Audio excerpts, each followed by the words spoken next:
نحمدہ و نصلی علی رسولہ الکریم اما بعد فاعوذ باللہ من الشیطان الرجیم بسم اللہ الرحمن الرحیم وما ينطق عن الهوى ان هو الا وحی یوحى صدق اللہ العلی العظیم وقال النبی صلی اللہ علیہ وسلم انما الاعمال بالنیات وانما لكل امرئ ما نوى فمن كانت هجرته الى دنیا یصیبها او الی امرأة یتزوجها فہجرته الی ما ہاجر الیہ۔ معزز سامعین و ناظرین کرام، السلام علیکم ورحمۃ اللہ وبرکاتہ۔ ہم درس حدیث کے سلسلہ وار بیان سن رہے ہیں۔ اس میں اس مرتبہ ہم انشاءاللہ انما الاعمال بالنیات حدیث کے تیسرے ٹکڑے میں فمن کانت ہجرتہ الی دنیا یصیبها کے اوپر ہم بات کریں گے۔ ہم نے انما الاعمال بالنیات بتایا ہے، وانما لکل امرئ ما نوى، عمل کے اندر کیسے اس کا اثر ظاہر ہوتا ہے وہ بھی ہم نے بہت اختصار کے ساتھ آپ کے سامنے پیش کیا ہے نمونے کے طور پر۔ اس کے ساتھ فمن کانت ہجرتہ الی دنیا یصیبها پہ انشاءاللہ ہم اس ایپیسوڈ میں بات کریں گے۔ اس کے آگے والے جو ٹکڑا ہے انشاءاللہ اس میں ہم اس کے اوپر ہم بعد میں بات کریں گے۔ فمن کانت ہجرتہ الی دنیا یصیبها رسول اللہ صلی اللہ علیہ وسلم نے الگ سے بیان کیا ہے۔ وَإِنَّمَا لِكُلِّ امْرِئٍ مَا نَوَى اگر بتا دیے تو اس کی بتانے کی ضرورت نہیں تھی، لیکن پھر بھی رسول اللہ صلی اللہ علیہ وسلم نے اہمیت دے کر کے اس جملے کو بیان کیا۔ اگر کوئی ہجرت کرتا ہے دنیا پانے کے لیے، دنیا حاصل کرنے کے لیے، تو اس کو دنیا ہی ملے گی۔ یہ ہے اس ٹکڑے کا مطلب۔ لیکن جب ہم اس کے اندر گہرائی میں جائیں گے تو اس میں ہم کو دو تین چیز سمجھنی پڑے گی۔ سب سے پہلی چیز ہے ہجرت کس کو کہتے ہیں، ہجرت کا مطلب کیا ہے۔ ہجرت ہجر سے، ہجر کے معنی چھوڑنے کے آتے ہیں، اس کی ضد وصل ہے، جوڑنا۔ جیسے ایک انسان دوسرے سے ملتا ہے تو اس کو وصال کہتے ہیں، وصل کہتے ہیں۔ ایسے ایک انسان دوسرے انسان سے جدا ہو جاتا ہے تو اس کو ہجر کہتے ہیں، فراق، جدائی کہتے ہیں۔ یہاں جو ہجرت کہا گیا ہے وہ ہجرت سے مراد ایک انسان سے دوسرے انسان کا جدا ہونا یا فراق نہیں ہے، بلکہ ایک جگہ کو چھوڑ کر دوسری جگہ چلا جانا ہے۔ لیکن یہ ایک جگہ کو چھوڑ کر دوسری جگہ جانے کے اسباب کیا ہوتے ہیں وہ ایک الگ چیز ہے۔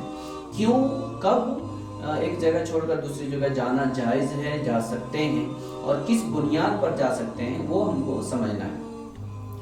اگر ہمارا دین، ایمان اور تہذیب اور جان مال اور عزت و آبرو کو خطرہ لاحق ہو جائے اور ہم وہاں پر رہ کر کے اس کو تحفظ فراہم نہیں کر سکتے ہیں تو پھر ایک محفوظ جگہ وہاں سے چھوڑ کر محفوظ جگہ جانا ہمارے اوپر ضروری ہو جاتا ہے۔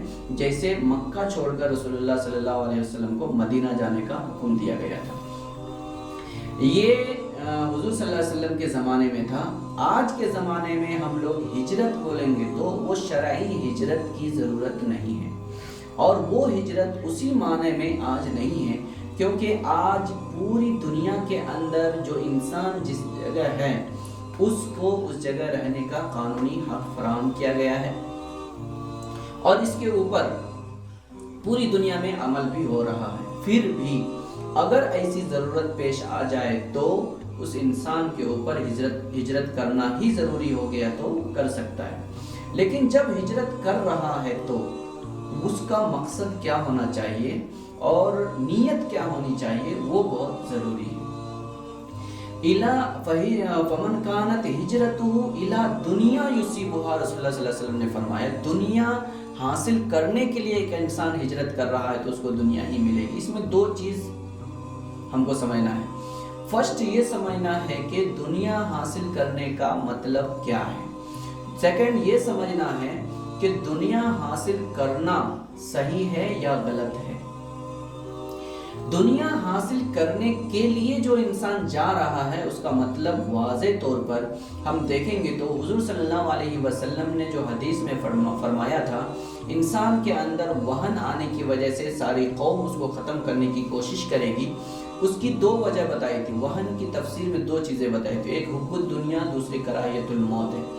حب الدنیا کا مطلب ہے ہم دنیا کی لالچ میں مثال کے طور پر وہاں جائیں گے تو ہم کو زیادہ مال ملے گا، یا ہم اس کے ساتھ جائیں گے تو ہم محفوظ رہیں گے، یہ حب الدنیا کراہیت الموت کا جو مجموعہ وہن ہے، یہ دونوں چیزیں اگر ایک انسان کے مد نظر ہے اور اس کی وجہ سے ایک انسان ہجرت کر رہا ہے تو وہ سراسر حرام ہے۔ آج بہت سارے لوگ یہ سوچ رہے ہیں کہ ہم اپنے ملک سے دوسرے ملک میں جا کر کے رہیں گے، بنگلہ بنائیں گے تو ہم کو عزت ملے گی، سکون کی زندگی جی سکیں گے، اور اس کے اندر دل کے اندر یہ بات رہتی ہے کہ ہم وہاں پر جائیں گے تو ہم محفوظ رہیں گے، یہاں کا ٹینشن ہمارا ختم ہو جائے گا۔ یہ نیت ہے تو بالکل صحیح نہیں ہے۔ یا کاروبار کریں گے وہاں جا کر کے، یا وہاں جائیں گے تو ہم دوسرے لوگوں کی قسمیں حفاظت میں رہیں گے، اس لیے ہم کو کوئی نقصان نہیں ہوگا، ایسی ایک نیت ہے تو یہ حب الدنیا اور کراہیت الموت، یعنی ایک انسان لالچ کی وجہ سے جا رہا ہے، یا وہ انسان دشمن کے ڈر کی وجہ سے دشمن کی پناہ میں جا رہا ہے، تو اس کو ہجرت نہیں کہیں گے، وہ دنیا کے لیے جا رہا ہے، وہاں جا کر کے اپنی حفاظت اپنے حساب سے، اپنے سمجھ کے حساب سے، اپنی حفاظت کے لیے، فیملی کی حفاظت کے لیے، اپنے مال کی حفاظت کے لیے وہ انسان ایسا کر رہا ہے۔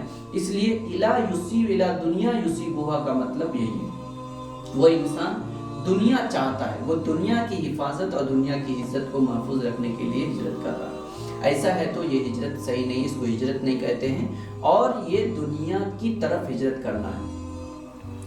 دوسری چیز ہم کو یہ سمجھنا ہے کہ ہجرت دنیا حاصل کرنا جائز ہے یا نہیں ہے۔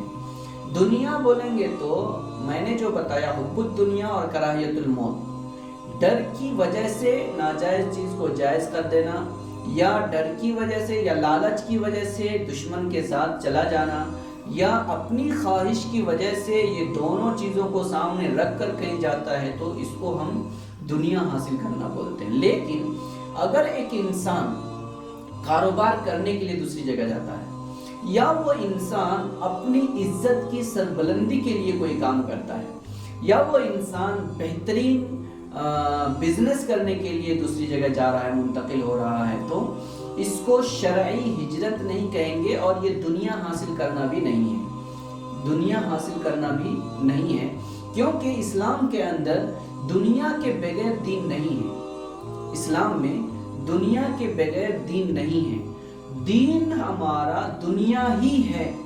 دنیا کو، نظام کائنات کو اللہ کی مرضی اور رسول اللہ کے بتائے ہوئے طریقے پر گزارنا، اسی کو ہم دین بولتے ہیں۔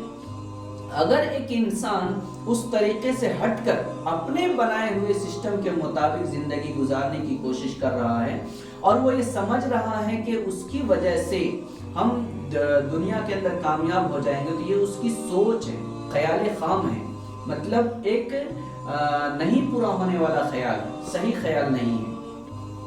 تو اسلام کے اندر دنیا حاصل کرنا، یعنی لالچ کی وجہ سے یا پھر ڈر کی وجہ سے کہیں جانا یا کوئی کام کرنا، یہ صحیح نہیں ہے، اس کے لیے ہجرت کرنا بھی صحیح نہیں ہے۔ جہاں تک بات ہے دنیا کو برتنا، دنیا کو استعمال کرنا، دنیا کی جو ضروریات ہے اس کو حاصل کرنا، اور اس کو حاصل کرنے کے لیے کوشش کرنا، محنت کرنا، وہ ہمارے فرائض میں شامل ہے، وہ ہم کو کرنا ہی ہے۔ قرآن شریف میں اللہ تبارک تعالیٰ نے فرمایا ہے وَابْتَغِ فِيمَا آتَاكَ اللَّهُ الدَّارَ الْآخِرَةَ وَلَا تَنْسَ نَصِيبَكَ مِنَ الدُّنْيَا وَأَحْسِنْ كَمَا أَحْسَنَ اللَّهُ إِلَيْكَ وَلَا تَبْغِ الْفَسَادَ إِنَّ اللَّهَ لَا يُحِبُّ الْمُفْسِدِينَ۔ تم دنیا کے ذریعے سے آخرت بناؤ، اور دنیا میں جو تمہارا حصہ ہے وہ تم اس کو فراموش مت کرو، اور تم پر جس طرح اللہ تعالیٰ نے احسان کیا ہے، اچھا برتاؤ کیا ہے، ایسے تم دوسروں کے ساتھ کرو۔ زمین پر فتنہ فساد مت کرو، اللہ تعالیٰ فساد کرنے والوں کو پسند نہیں کرتا۔ اور ایک مشہور حدیث ہے، حضور صلی اللہ علیہ وسلم نے فرمایا لیس بخیرکم من ترک دنیاہ لآخرتہ او آخرتہ لدنیاہ حتی یصیب منہما جمیعا فإن الدنیا بلاغ الی الآخرہ ولا تکونوا کلا علی الناس۔ تم میں کا بہتر انسان وہ نہیں ہے جو دین کی وجہ سے دنیا کو یا دنیا کی وجہ سے دین کو چھوڑ دیتا ہے۔ دونوں جب تک نہیں ہے تب تک انسان کامل نہیں ہے، اس لیے کہ دنیا آخرت میں جانے کا راستہ ہے، اور تم دوسروں کے اوپر بوجھ بن کر مت جیو۔ اس کا مطلب ہے انسان خود کفیل بننا چاہیے ہر فیلڈ کے اندر، سماجی طور پر، سیاسی طور پر، معاشی طور پر اور عبادات کے اندر، ہر چیز کے اندر انسان خود کفیل ہونا چاہیے۔ جب انسان خود کفیل ہوگا تب وہ دوسروں کے اوپر بوجھ مت بنے گا۔ خاص طور سے معاشی اور سماجی طور پر انسان جب تک خود کفیل نہیں ہوگا تب تک وہ انسان صحیح طور پر زندگی نہیں گزار سکتا ہے۔ تو حضور صلی اللہ علیہ وسلم نے جو فرمایا ہے فمن کانت ہجرتہ الی دنیا یصیبھا، دنیا حاصل کرنے کے لیے ہجرت کر رہا ہے تو وہ انسان دنیا ہی پائے گا۔ اس کا مطلب یہ ہے کہ وہ اپنی عزت لالچ کی وجہ سے یا وہ اپنے ڈر اور حفاظت کی وجہ سے کہیں جا رہا ہے اور اللہ پر بھروسہ نہیں کر رہا ہے تو اس کی یہ ہجرت نہیں کہلائے گی، اور یہ دنیا داری کے لیے ہجرت ہے۔ لیکن انسان کمانے کے لیے، عزت و آبرو کی حفاظت کے لیے، یا انسان اپنے ترقی کے لیے، قوم کی ترقی کے لیے ایسا کوئی قدم اٹھا رہا ہے تو وہ ہجرت ہے، اور وہ دنیا حاصل کرنا نہیں ہے، وہ دنیا کو برتنا ہے۔ اس کی تعلیم اسلام کے اندر دی گئی ہے اور اس پر عمل کرنا ضروری ہے۔ اللہ تبارک تعالیٰ سے دعا کریں کہ اللہ تعالیٰ ہم سب کو حدیث کا صحیح مفہوم سمجھ کر اس پر زندگی گزارنے کی توفیق عطا فرمائے۔ انشاءاللہ اگلی کڑی میں ہم اس کی مزید وضاحت کریں گے۔ وآخر دعوانا الحمدللہ رب العالمین، السلام علیکم ورحمۃ اللہ وبرکاتہ۔ یا الہی انت ربی ذو الجلال